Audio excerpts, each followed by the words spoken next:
Welcome to Soul of Lion episode number 236 by Lions Club of Soul Mumbai, Leo Club of Soul Mumbai, Vishwa Sindhi Seva Sangam Property Anthem India Private Limited, Lion Alok Harlalka from Gritex, Lion Nirmal Jain sir from Kanwe Resource Silvassa, and Lion Kishore Parwani from South Africa brings to you this episode. I am Lion Dr. Raju Manwani, past International Director, welcoming each and every one of you watching this episode today.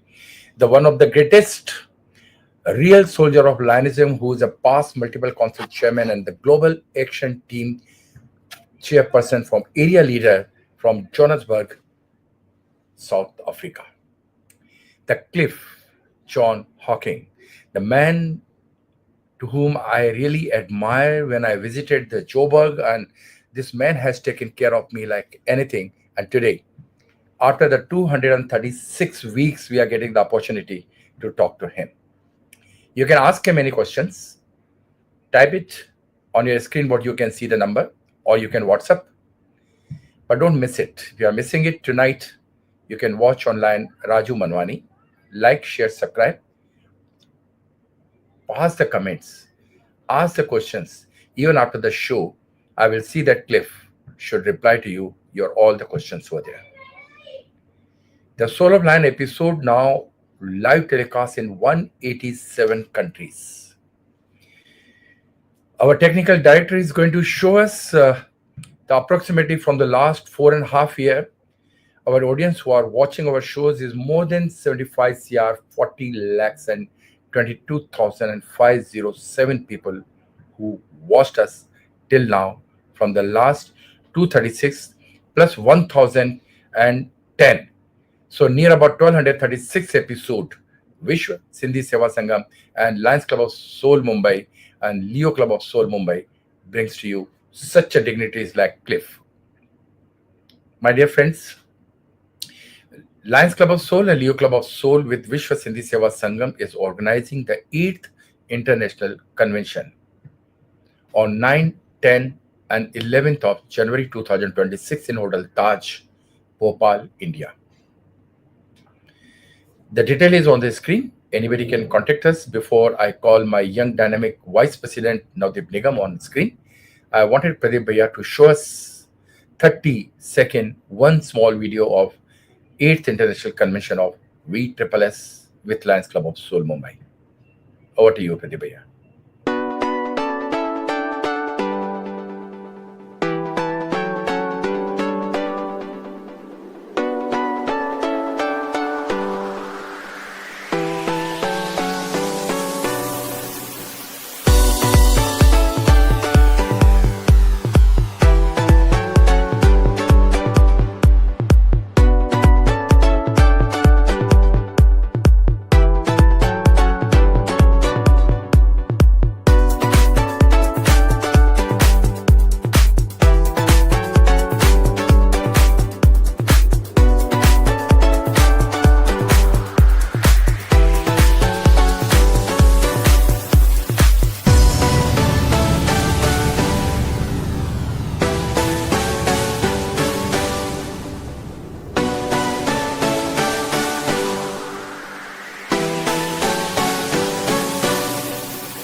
Thank you very much, Pradeep Bhaiya, and let's welcome our Vice President Navdeep Nigam to please come and introduce today's one of the best lion of the world. Over to you, Navdeep. Thank you, Raju sir. Well, ladies and gentlemen, our guest for the evening is one of the most esteemed and adored leaders around the globe. He's a distinguished lion whose personality has echoed the message of Lionism worldwide and has also inspired people from all walks of life. His Lionism journey began in 1973 with the Midrand Lions Club. His enigmatic personality started to take the fore from the very commencement of his tenure, and owed to his spectacular vision and innovative outlook, he was unanimous choice for being entrusted with immaculate responsibilities. As he went on to hold many positions within the association, such as the director for all portfolios, the membership director, the treasurer, the secretary, the president, the district chairperson, the zone chairman, at a super small age of 25, the deputy district governor, as it was known then, the district governor, the multiple council chairperson, the sector coordinator, and the list goes on and on. His ride is nothing short of an immaculate stimulus and mind boggling achievements in a supremely short span of time. Owed to his impeccable service, he has been duly awarded with many awards and recognitions, including the 2 times Lions International Leadership Awards, whopping more than 10 times of International Presidential Awards, and he's also a renowned faculty with continuous improvement as well as re-certifications that he's conducted to keep himself updated and available for service. He's also a progressive Melvin Jones Fellow. Apart from his Lionistic brilliance, he's also professionally extremely well rounded and is the CEO of a management consulting firm. Ladies and gentlemen, a magnanimous figure and an inspiration to all of us. Please welcome the spectacular MJF Lion Cliff John Hawkins. Thank you, Navdeep. Thank you very much for that warm and embarrassing introduction. If there's one thing in life I don't enjoy is talking about myself, and I sometimes don't actually, like a lot of people, enjoy people talking about me the way that you have. Quite often they talk about me in ways that I don't like, but thank you for that hearty introduction, and thank you, Raju, for the invitation to link up again with you on this momentous show that you put on every week without fail. And you mentioned the number of countries that you've touched. You mentioned the number of members and members of the public that you have reached. And I salute you and your team for what you have done here. You know, we talk about promotion of our organization, and we talk about the fact that at times we feel that we are the best kept secret in the world, but we're not really. We're not really. I think we hide behind that from time to time when it suits us. We are actually very well known and very well respected out there. And I'd like to appeal to every single member of our organization, no matter where you are in the world, to be proud of your membership, to go out there and talk about what we do as Lions in our communities, what we do to uplift our communities, what we do to put a smile on the face of people that we don't even know, and people that we will never see that smile, but we know in our heart of hearts that that smile is definitely there. So thank you again for the invitation. It's a real pleasure to be here. Am I sitting in front of Cliff after so long? Cliff, thank you so much for joining us today. I mean, I can't believe this. The Cliff is sitting near about after 2013. I'm sitting in front of you now after 11 years. And it's a great honor, of course, more than me, the Lion. Navdeep Nigam is a very, I'm excited to talk to you a lot of things today. But little bit time first, I will take it. And then, of course, Navdeep is going to talk to you technically, maybe like even I don't understand. But this young man can make us understand, because this is the generation of a future who can really change the Lionism in a different way, Cliff, what we are thinking and what we thought long back. So thank you so much, Navdeep. Cliff, the audience would like to know who's Cliff. What's his education, from where, and business, and how he's joined the Lionism. Let's speak to the audience directly. Over to you, Cliff. Well, thank you, Raju.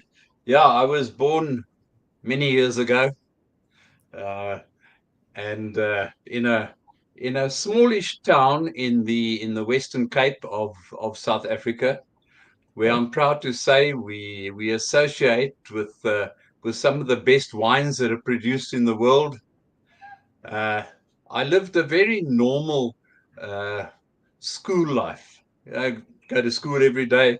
You do your studies. You do your learnings. You get the hiding from the teacher. You get the hidings from your parents because you went home and complained about the fact that the teacher gave you a hiding for not doing your homework properly or whatever.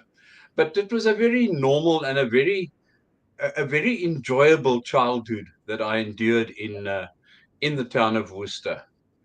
We had some very prominent people from that area, and later in life, when I got involved in Lions, I actually met men that had been heroes in our community when we were growing up as school kids, who were all of a sudden now my fellow Lions.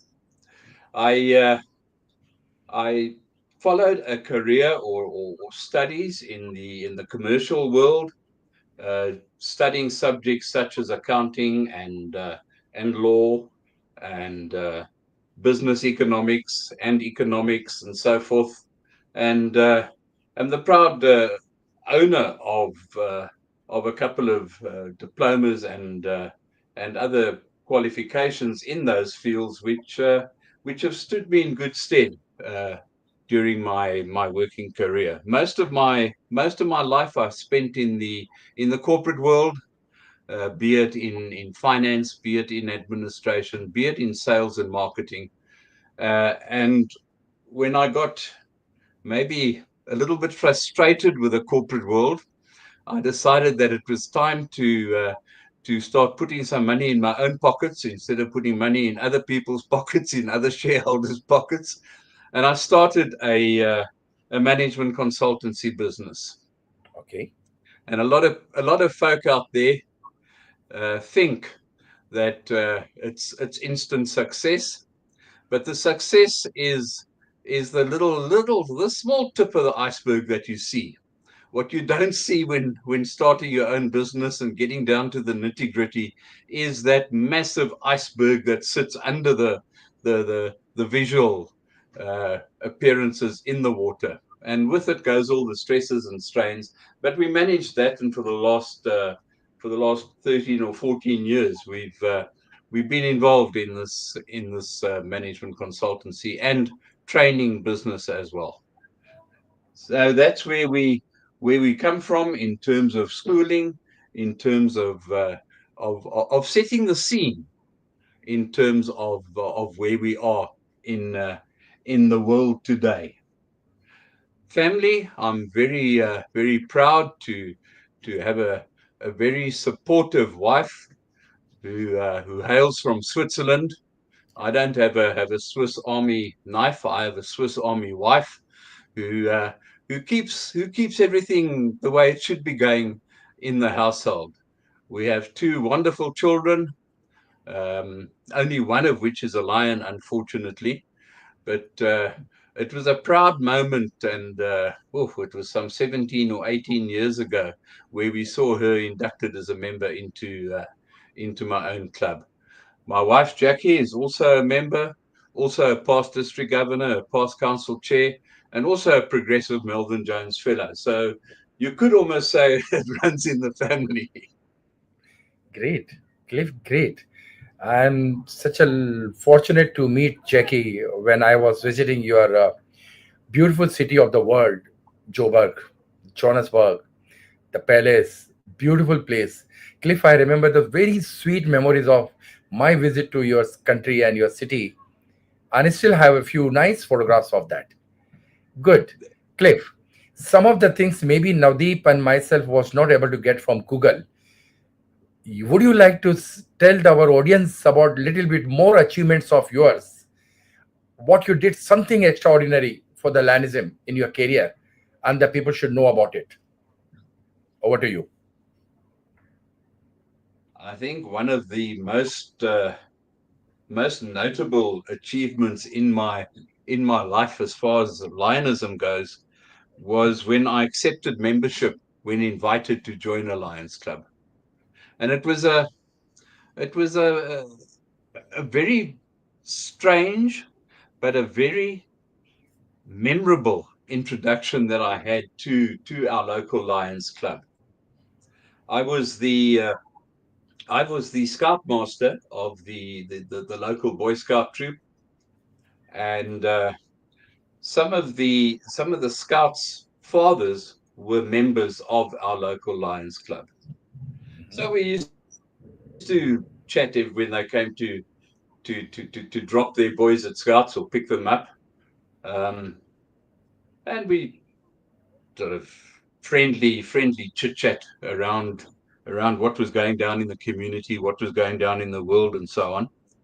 And one of the gentlemen there, who had become a friend of mine through this association, who was actually the serving deputy district governor at the time, now known as region chairman, very casually mentioned to me one evening, "Why don't you just come along and have a look at what we do as Lions?" Mm-hmm. I said, "Oh, Chris, I'm a young boy compared to you guys. You guys have got grey hair. You smoke big cigars and so on. I'm a 21-year-old boy. What am I going to do there?" He said, "Just come along and have a look." So I went to one of the activities, and a few weeks later, I received an invitation to go to their presidential induction dinner. Mm-hmm. And at that dinner, they mentioned they were involved with a project with a new housing development where they had a whole lot of show houses. I mean, you understand the property business along those lines as well. And the parents of this or the Lions Club had been asked to do some catering, teas, coffees, biscuits, cake, that type of thing. And I went along to have a look and to meet some of the people, which was very nice, very enjoyable to meet members in the community that do something for the community. And the following weekend, they took a busload of underprivileged children down to the seaside,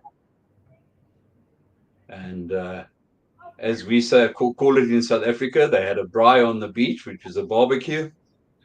And we fed these kids and played games with them. And I decided to take a little walk along the beachfront on my own. And as I was setting off, I felt this little hand grab hold of mine. And this little voice behind me said, "Can I come with you?" I said, "Hell, this is different. Here's a kid, doesn't know me, says, 'Can I come with you?'" I said, if this is what Lionism can do for little children, I'm sure it can do a hell of a lot more for a lot of other people. And as they say in the classics, I was hooked from then onwards. And that to me, as I say, as a young man in those days, accepting membership, or accepting the invitation to membership, was I felt an achievement. I then for the first few meetings that I attended of the Lions Club, I didn't say a word. I just sat there and listened and nodded and smiled and said the right things after the meeting. Then the following year, they decided that they needed a young guy to be the club secretary. So that was me.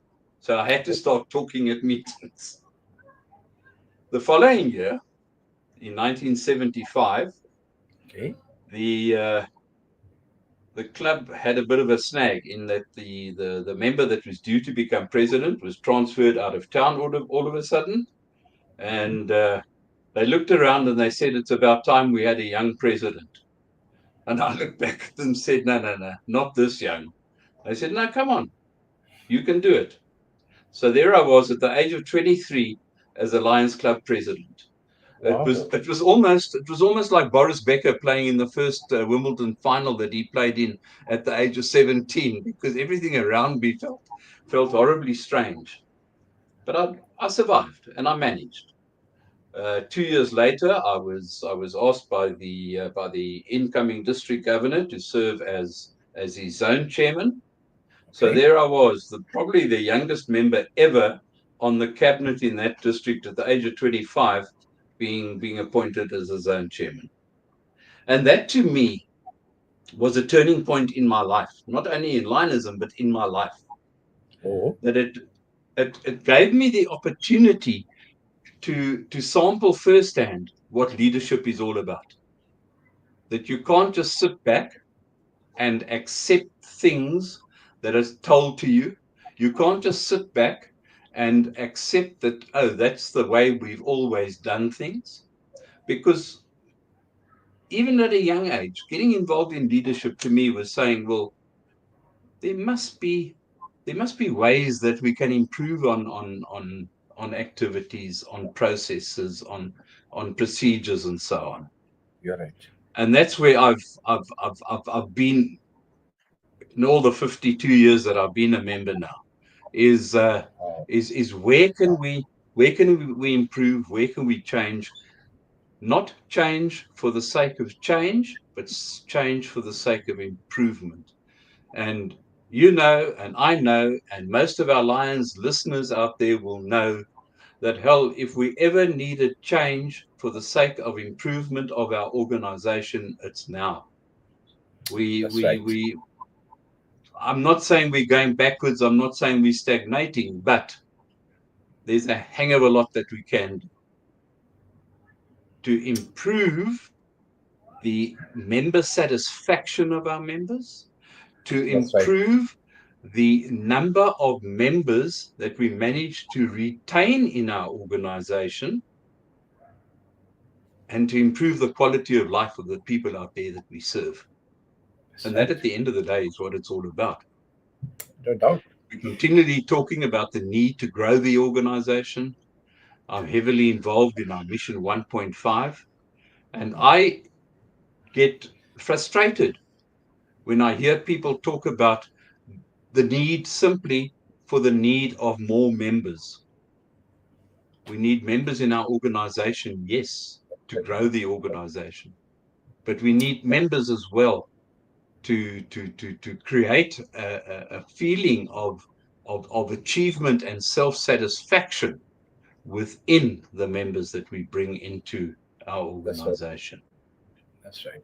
And one of my big things in the organization for all the years has been this word that starts with a big capital L that says leadership.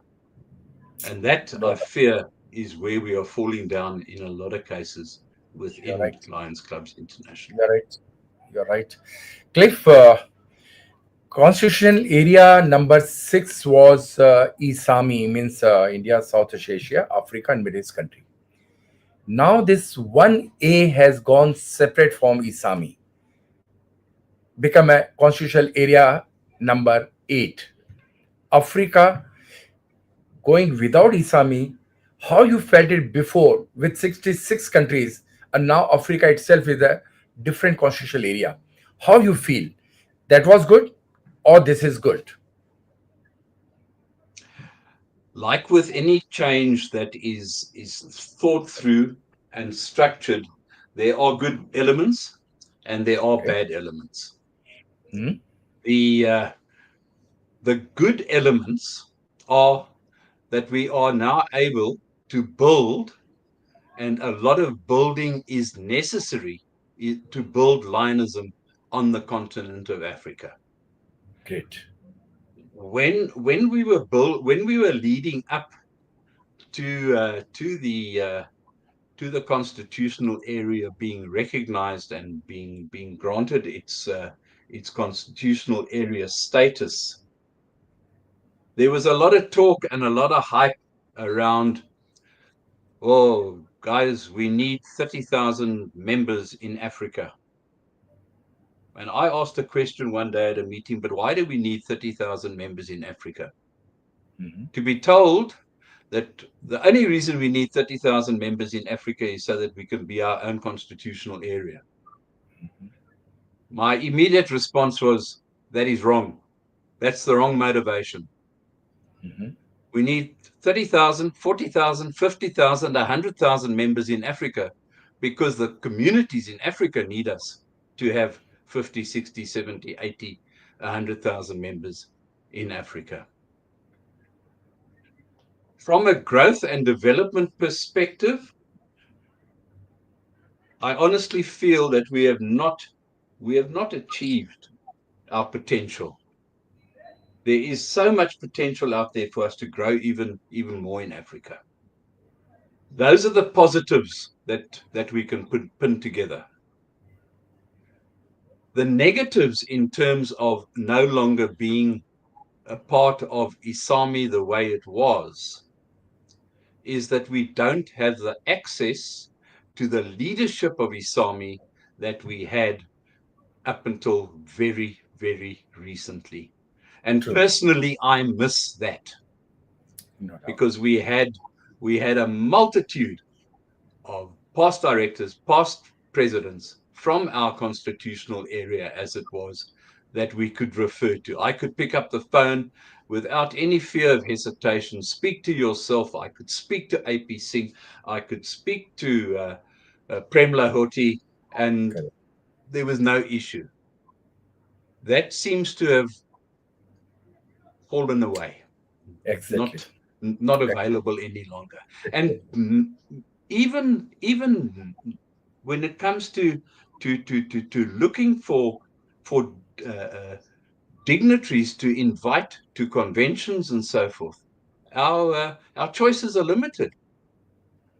Our That's choices are still open up to a point, because, as you know, if you don't have a past president from your constitutional area, you can invite a past president from another area. That's soon going to disappear within our constitutional area of Africa, in that we will, in a few years' time, have a past Yes. president. As a Manoj. Yes, and I salute our third vice president for achieving what he has achieved in such a short space of time since becoming our own constitutional area. And I personally, because I've known him for many years, I personally am looking forward to his year as president of our association. But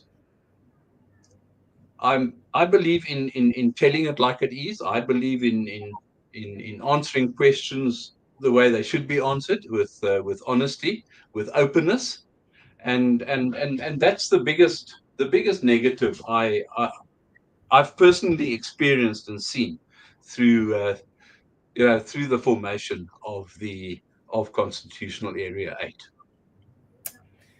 Maybe once upon a time, one Isami area, one president as an executive officer, but now both the brothers, Africa and Isami, are having two people as our incoming president and vice president from both the side, both the areas of number 8 and number 6. So that's something great That's achievement. Yeah, That's great. all right, That's wonderful. It's wonderful for this part of the world, definitely. yeah, For that's right. what was known as Southeast Asia and Africa. It was interesting. I was having a discussion the other day with a long-standing friend of mine who was a district governor in Zambia, and he's now living in Malawi, Francis Mapepo, and he was telling me, or he reminded me, of an Africa Forum that we attended in 1992 That's right. in Windhoek in Namibia. Mhm. Well, it was still called Southwest Africa in those days, I think, where the first discussions took place about the formation of a separate constitutional area for Africa. So from 1992, when the seed was planted, and the All Africa Forum, as it was known in those days, agreed that Africa should have its own constitutional area. I believe there will certainly be long-term benefits, definitely, and that we will see the positive results from our efforts over the years. Sure, AP and Manoj both are going to create a history in future. I agree. Let's Cliff, my young dynamic vice president, is getting very excited to come and talk to you for some time. So, Nadeep, kindly please join us, and the next 25 minutes is yours.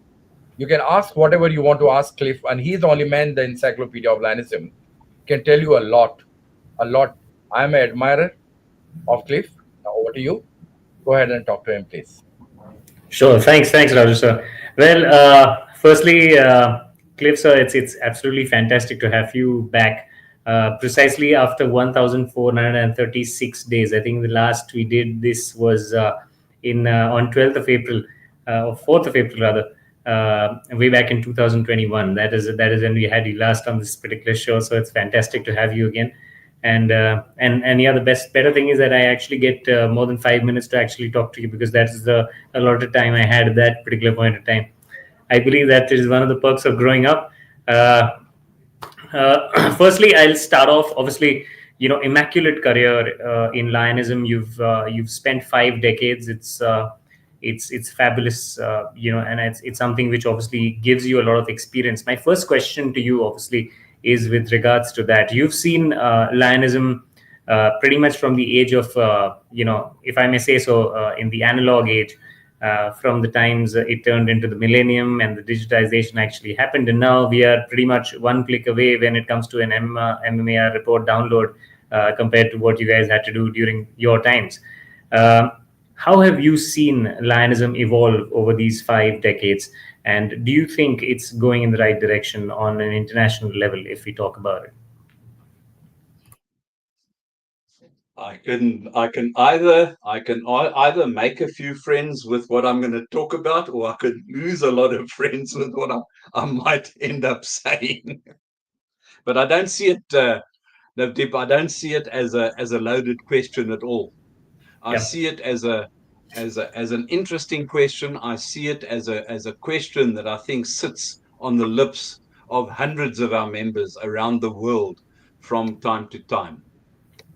You touch on what I've seen over 50 years. I've seen us become an aging organization where our average age, obviously, because we all get older, and believe it or not, you're going to get there one of these days. But we haven't found the recipe to fill from the bottom. And I often get a feeling that my blood pressure is rising when I hear these hundreds of people at various forums and discussions and conventions and so on talk about, oh no, we've got to bring in younger members, and we've got to get rid of the old members, and we've got to stop this old thinking, and we've got to start the new thinking. I don't believe that, because there's room for everybody. There's room for all sorts of ideas. There's room for things that did work 25, 30, 40 years ago being reinvented. There's room for the new ideas that the younger members do bring to the table. I also get a little bit of a funny feeling when I hear people in our organization, and it's not the young people talking about it. When I hear people with gray hair and wrinkles on their faces talking about, oh, we've got to use artificial intelligence. Bull dust, man. They don't even know what artificial intelligence is all about. Stick to the basics. Stick to what we know we can achieve. Yes. Yeah. You do in clubs and districts and multiple districts and so on, you do get resentment from certain, call them older members that have been around a long time. But one's got to work through it, and one's got to, and here I'm going back to my favorite word, one's got to apply leadership to get both, and I don't want to say both parties, but to get both schools of thought on the same page. Yes, the organization has changed. When I joined, and when I was a club president for the first time, for the second time, we were an all-male organization. But the world changed. So we had to change with the world. And there are still members today that don't want to accept the fact that we've got women in the organization. What a load of nonsense. I mean, really, we've had international presidents, females. We've had lots of district governors, females. So come on, the world has changed. You didn't in the 60s and 70s, you didn't have women playing football and rugby and cricket the way we see it today. So Absolutely. move with the world. One thing that has changed, and not necessarily for the best, and yeah, I'm at risk of losing a few friends that I mentioned. We have for too long been beating this drum that we need to bring in new members without telling us why we really need to bring in new members. Numbers, numbers, numbers, and not the basics that go with it. It's like when you do a new development of of, a residential area. You're going to build a whole lot of houses, but you don't think of the infrastructure that needs to go to accommodate that.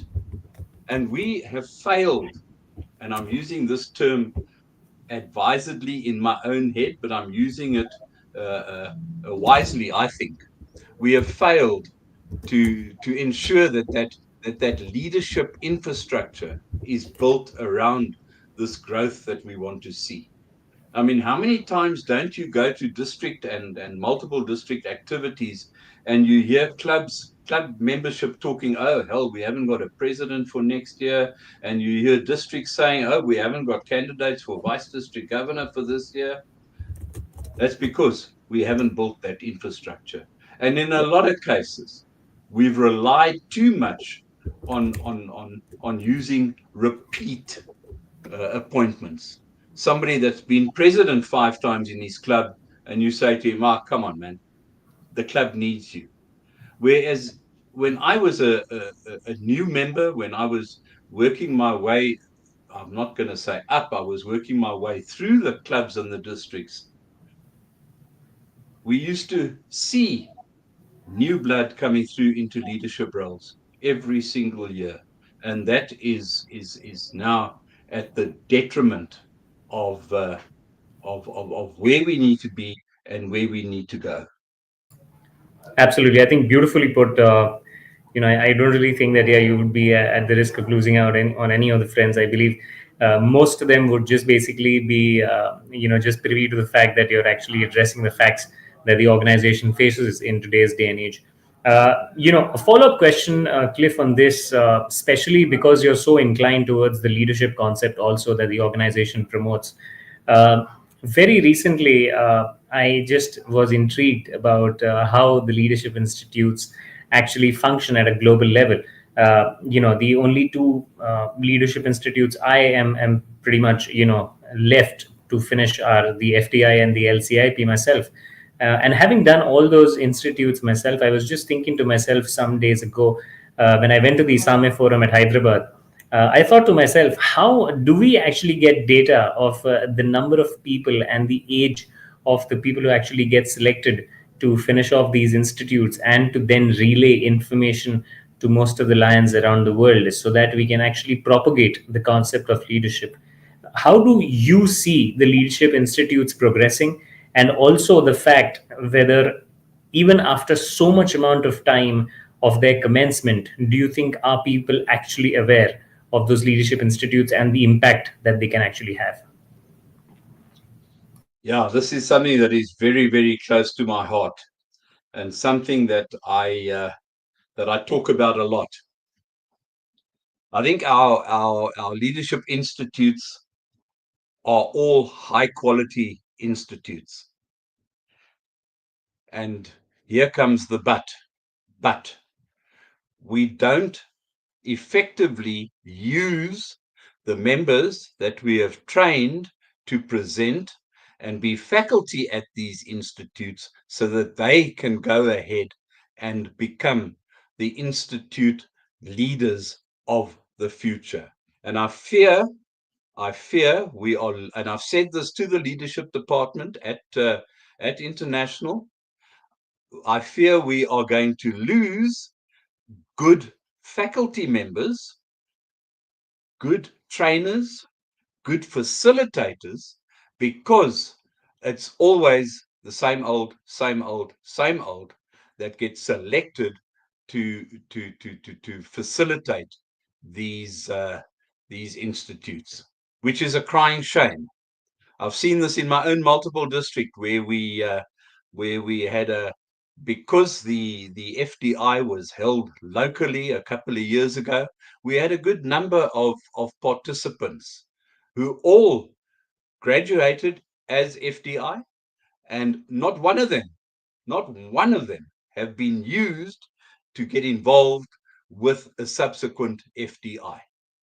They've been used within in-district training for club officers workshops, for cabinet officers workshops, but nothing outside of that. And the whole purpose of training FDI, training LCIP, is to use those people within the constitutional areas. And I've canvassed views from other constitutional areas. I've canvassed views from Australasia, from Europe, from India, and I get the same answers all the time. No, it's a select few that get reused and recycled every single time, which in my humble opinion is wrong. Then we should say to ourselves, well, why are we spending money? Why are we spending time on training these resources?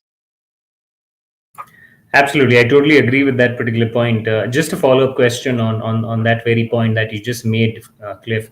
Uh, we have this dearth. A lot of times we see that there's a dearth of leadership. We always talk about the dearth of leadership in today's day and age. In a lot of clubs, you talked about it yourself, and there's there's a similar problem that I believe a lot of people around various constitutional areas face.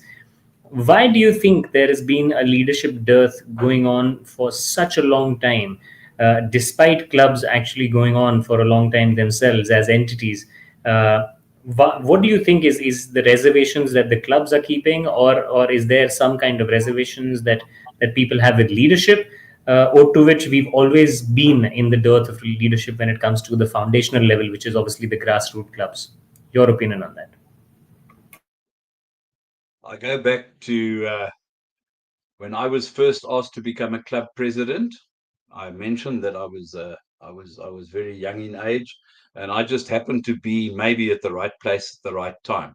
Subsequent to that, I've been in clubs where come the nomination time, and particularly where clubs didn't necessarily follow the process of a second vice president, a first vice president, and then going on to become a president. 25, 30 years ago, I don't believe that we had the shortage of leadership at club levels that we've got now. And maybe I'm sticking my neck out. Maybe I'm at risk again of losing a few friends. But I think in certain clubs, we're not selecting the members that we recruit into our clubs correctly. We're saying, let's follow the trend. Let's follow the words of wisdom that get thrown at us.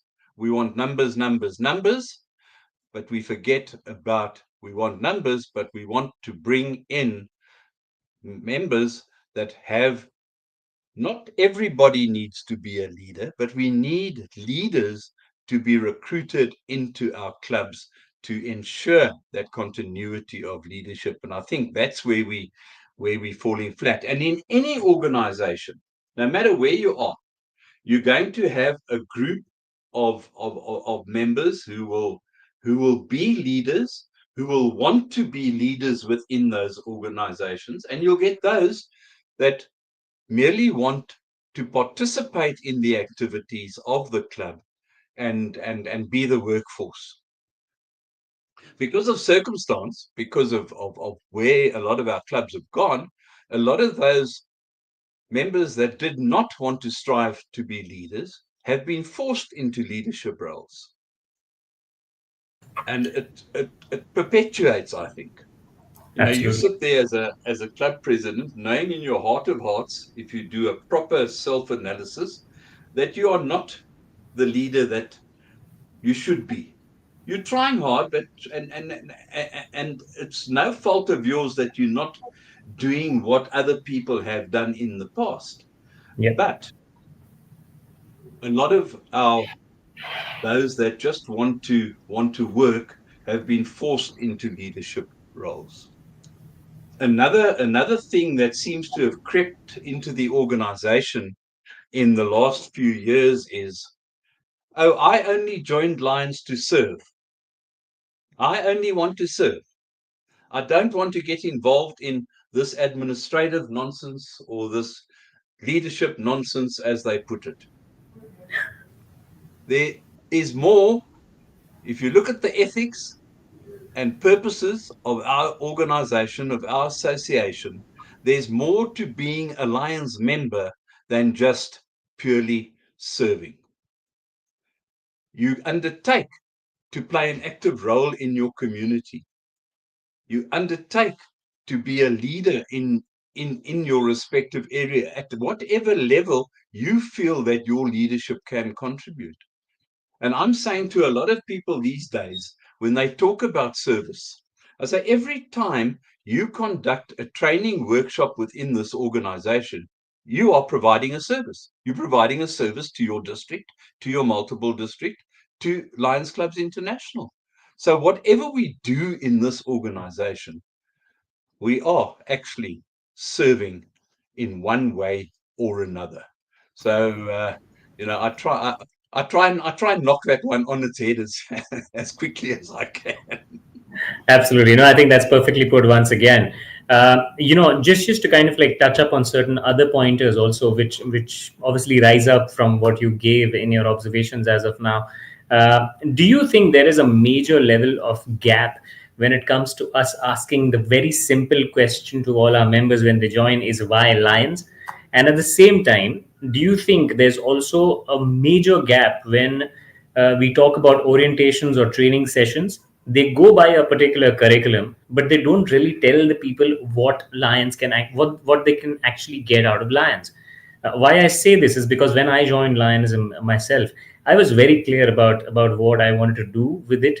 It was one of the two organizations in the world which actually, if you're associated, you can make a very good social profile. So if you probably want to attempt an MBA out of like great institutes outside, you can probably use that particular emblem and at the same time serve society.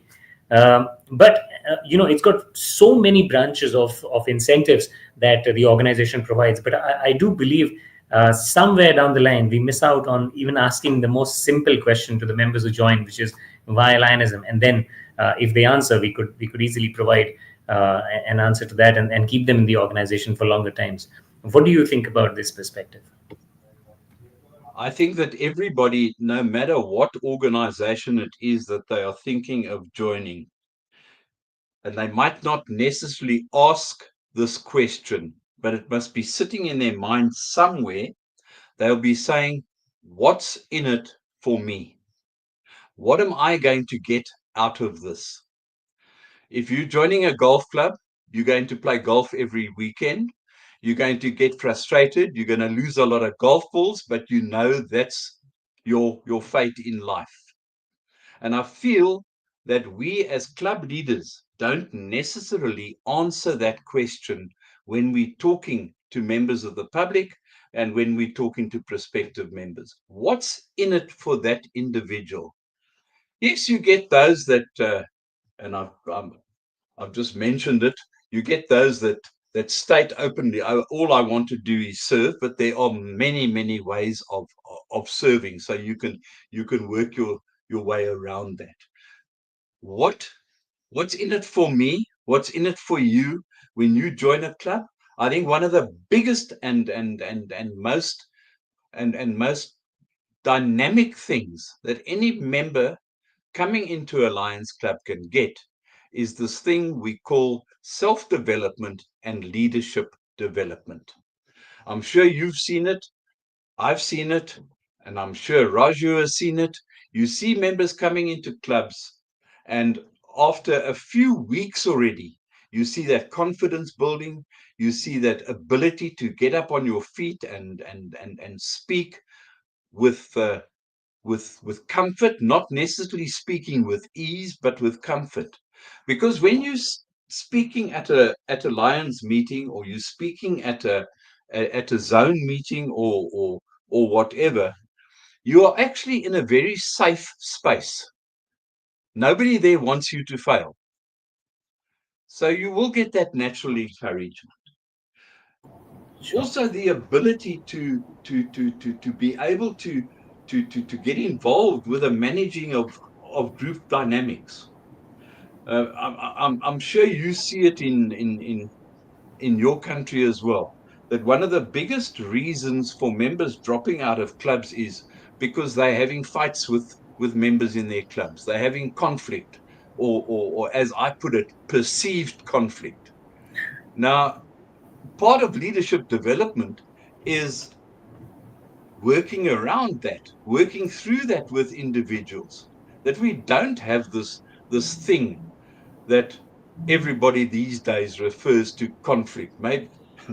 Maybe it's got something to do with the fact that everybody feels offended at whatever anybody says. But if you and I are sitting in a club meeting and we have a disagreement, the perception is immediately created. Oh, we have conflict. No, we're not. Yeah. We're having a discussion. We don't necessarily agree with each other.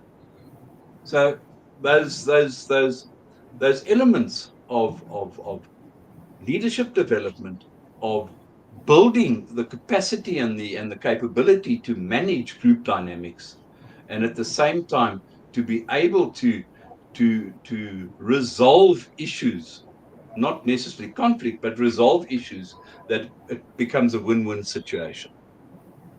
Surely. I think that's a very good point. Once again, the perceived conflict is something that I'll definitely remember, and try to kind of like focus about this at the club level also, and tell them about it. One very interesting thing that I've noticed over my 5 years of tenure in Lionism Cliff is the customizations of curriculums.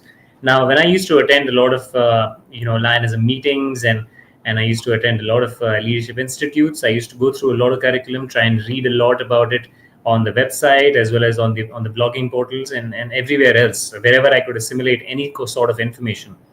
What I realized was, on a very recent stint that I had as a Leo district chairperson with the Leos, what I realized was sometimes the existence of alpha to omega clubs when it comes to Leos in different constitutional areas is pretty much inversely proportional in today's day and age. And still, both of them are subjected to the same kind of curriculums in terms of conducting themselves, in terms of going by the book, or trying to kind of like take Leoism or Lionism forward in a particular manner. Do you think, with the various different constitutional areas that we have, South Africa being one of them for sure, and India right now, compared to the United States or any other constitutional area, do you think there needs to be a look at the customizations of curriculums for various constitutional areas in a particular manner, whereas on a whole we try and keep everything on a similar basis, but sometimes in certain things try and customize things for constitutional areas, if that makes sense? Your perspective on this? Very much so. There cannot in building curricula at any level be a one size fits all, because even if you take a country like South Africa with a population of, what have we got now, 54 million, a small population compared to other parts of the world, you cannot expect what works in one geographical or one cultural area is going to work in another. So one can certainly have the basics, and that's what we've done with a lot of the curriculums that have come out. We've actually taken them and customized them to our own needs and requirements. That what's going to work for us, and we're not very far down that path yet, but we've got to do more about what's going to work for us, what's going to be best for our members, be they young, old, be they ancient, be they young Leos, be they new members. What's going to work for our membership? And yes, we've got to be on an increased awareness around that. And it's sad that we're sitting here in 2025 and we're talking about these things that should have been thought about 25, 30, 40, 50 years ago even. Absolutely. One last question I believe that I would love to ask you as of now is, there's with the global demographics changing on such a rapid level as we see in today's day and age. The age demographics is something which is a major concern when it comes to organizations and especially clubs on a foundational level. We constantly, if I'm being very candid, see a lot of conflicts, a lot of members dropping out because of uh, if I may say so, difference in opinions, because the club has variant demographics and they try to incorporate new members, whilst there are a lot of tenured members already existent, and there are some sort of stringencies sometimes going on. How do you actually tackle, if I may say so, only at a club level, if we can take an example, the age demographics and the other interest based demographics that are existent in today's day and age at a very rapid level with the difference in population levels? Yeah, a very interesting subject and a very difficult scenario to work through if you don't have a group of people that are committed to working through that scenario. I just want to mention my own club, where we have members ranging in age from mid-20s to early 80s. Our club president this year is 82 years of age. Our club secretary is 26 years of age. And they sit next to each other at the top table like they are father and daughter. It's absolutely fantastic.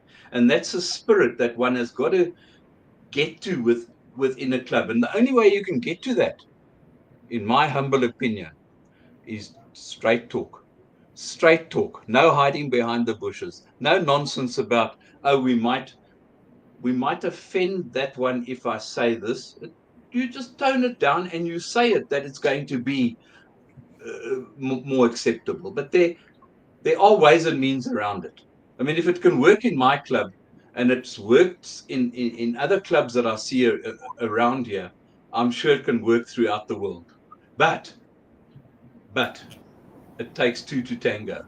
It's no use the oldies saying, "Oh, the youngsters are trying to take over and they don't want to do this," and it's no good the youngsters saying, "Oh, these old buggers are trying to hang on to everything." Yeah, one's got to find that balance.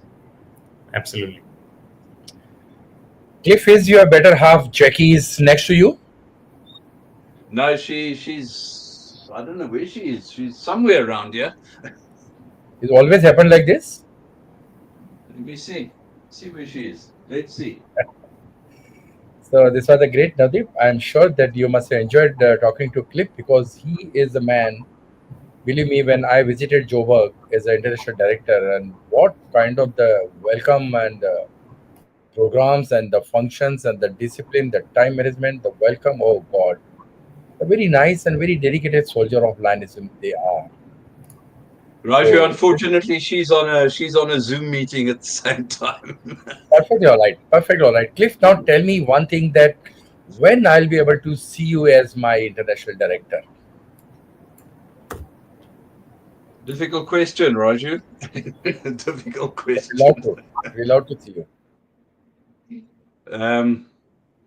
Yeah, that in the view of a lot of people, it should have happened quite a long time ago. But as you know, when there was talk about it, we were a subpar district, so we were not entitled to have a candidate. Now that rule has fallen away, there are things like geographical considerations that come into play. You know, north, south, west, east, central. You know how it works.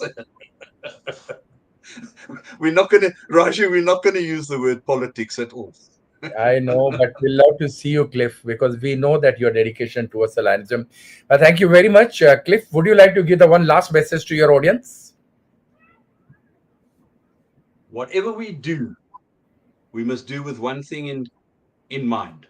What's going to work for us as individuals, as members, and what's going to work for our organization. And I firmly believe if we can get that balance right, find out what's going to work for us, what's in it for me, and apply that to what's going to work for the organization. And it's an old saying that, you know, we talk about membership growth, we talk about bringing in new members, but we mustn't we mustn't let that be the main focus. We've got to think about the communities that we serve. We've got to look at that. And we've got to say to ourselves, let's think about bringing in 2 new members, one to replace myself and one to grow the organization. You've heard this before. Great. Thank you, Raj. Thank you so much, Cliff. Thank It's you, a very Nadeep. nice talking to you. How just 1 hour has just passed. Convey my regards to Jackie. And Shall do. Thank you. Nadeep, please, what of thanks to Cliff. Yes, Raj, thank you. Cliff, it's been absolutely fantastic talking to you. I hope I didn't muddle you up into losing up some friends by asking those questions that I did, but I have a similar habit as you do of being candid and contributing to the organization's welfare as the best possible manner. It's been an absolute honor for me to have had this chat with you today. Thank you so much once again from the entire team of Soul of Lions for taking time out and coming and joining us. Thank you so much, Cliff. Thank you, Nadeep. Thank you, Raju. Wonderful being with you guys again. Same here, I look Cliff. forward to Same here, my dear friends. keeping up the contact. Thank I you. would like to just request the audience, in case you missed this episode of today, talking to Cliff, please go online, Raju Manwani, YouTube, like, share, subscribe, watch it. We are waiting for your comments, and we are still asking any questions. I will see that the Cliff should reply you for that. Thank you so much. Thank you, Cliff. Thank you, Nadeep. Thank So, you. my dear friends, thank you so much. कल शाम को मैं फिर आपके सामने आऊंगा sharp 8 o'clock. And tomorrow we have the VSSS episode number 1014. I'm an animal lover. And this Honorable Ashish Bagla, about this tongueless, speechless, who cannot speak, will tell us a lot to you. So see you tomorrow, 8 o'clock sharp. Till that, Shivratri, good night and Jai Hind.